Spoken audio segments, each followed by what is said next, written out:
নমস্কার বন্ধুরা, তোমাদের নিজেদের চ্যানেল বেসিক অঙ্কতে আবারও আজকে স্বাগতম। তো আজকে আমি এই ভিডিওতে আলোচনা করব যে মাধ্যমিকে আসতে পারে এমন 5টি উপপাদ্য, তো যেটি একদম 100% গ্যারান্টি যে তোমরা এর বাইরে কোনো উপপাদ্য পাবে না। তো চলো বেশি দেরি না করে ভিডিওটি শুরু করা যাক।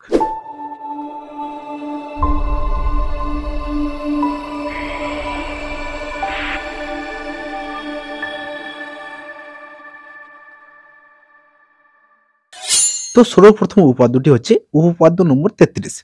প্রমাণ করি যে ব্যাস নয় এরূপ কোনো জ্যাকে যদি বৃত্তের কেন্দ্রবিন্দুগামী কোনো সরলরেখা সমদ্বিখণ্ডিত করে তাহলে ওই সরলরেখা ওই জ্যায়ের উপর লম্ব হবে। এটি কিন্তু অনেক অনেক ইম্পর্টেন্ট। এইবার যে আগামীকাল যে তোমাদের মাধ্যমিক পরীক্ষা অঙ্ক রয়েছে সেখানে কিন্তু এটি আসতে পারে। তাহলে চলো এবার আমরা 2 নম্বর উপপাদ্যটি দেখে নিচ্ছি।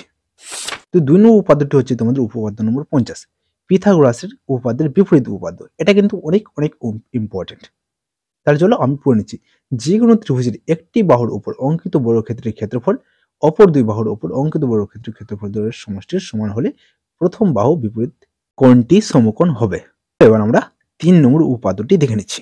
তো 3 নম্বর উপপাদ্যটি হচ্ছে উপপাদ্য নম্বর 48। যে কোনো সমকোণী ত্রিভুজের সমকোণিক বিন্দু থেকে অতিভুজের উপর লম্ব অঙ্কন করলে এই লম্বের উভয় পার্শ্বস্থিত ত্রিভুজদ্বয় সদৃশ এবং ওই ত্রিভুজগুলির প্রত্যেক মূল ত্রিভুজের সঙ্গে সদৃশ। এই অঙ্কটি কিন্তু মাধ্যমিক পরীক্ষার জন্য অনেক অনেক ইম্পর্টেন্ট। তো চলো এবার আমরা 4 নম্বর উপাদ্যটি দেখে নিচ্ছি। তো 4 নম্বর উপাদ্য হচ্ছে উপাদ্য নম্বর 37, অর্ধবৃত্তস্থ কোণ সমকোণ। এটাও কিন্তু অনেক অনেক ইম্পর্টেন্ট। সো তোমরা এটাকেও কিন্তু মিস করবে না। এটা কিন্তু মাধ্যমিক পরীক্ষার জন্য অনেক অনেক গুরুত্বপূর্ণ। সো তোমরা এটাকে অবশ্যই দেখবে। চলো এবার সর্বশেষ এবং লাস্ট 5 নম্বর উপাদ্যটি হচ্ছে অনেক অনেক ইম্পর্টেন্ট। তো 5 নম্বর উপাদ্যটি হচ্ছে উপপাদ্য নম্বর 41। বৃত্তের বহিস্থ কোনো বিন্দু থেকে যে দুটি স্পর্শক অঙ্কন করা যায়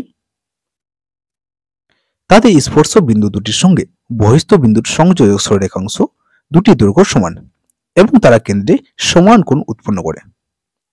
তো এই হলো আজকের এই 5টি উপাদ্য যেটি তোমাদের কিন্তু পরীক্ষায় আসতে চলেছে।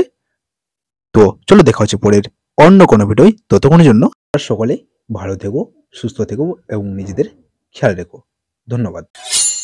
চ্যানেলটি সাবস্ক্রাইব করতে তোমরা বাম দিকের লোগোতে ক্লিক করো, নেক্সট ভিডিও পেতে তোমরা ডান দিকের উপরের ভিডিওটিতে ক্লিক করো এবং রিলেটেড ভিডিও দেখতে তোমরা ডান দিকের নিচের ভিডিওটিতে ক্লিক করে রিলেটেড ভিডিও দেখতে পারো। সম্পূর্ণ ভিডিওটি দেখতে তোমাদের অনেক অনেক ধন্যবাদ।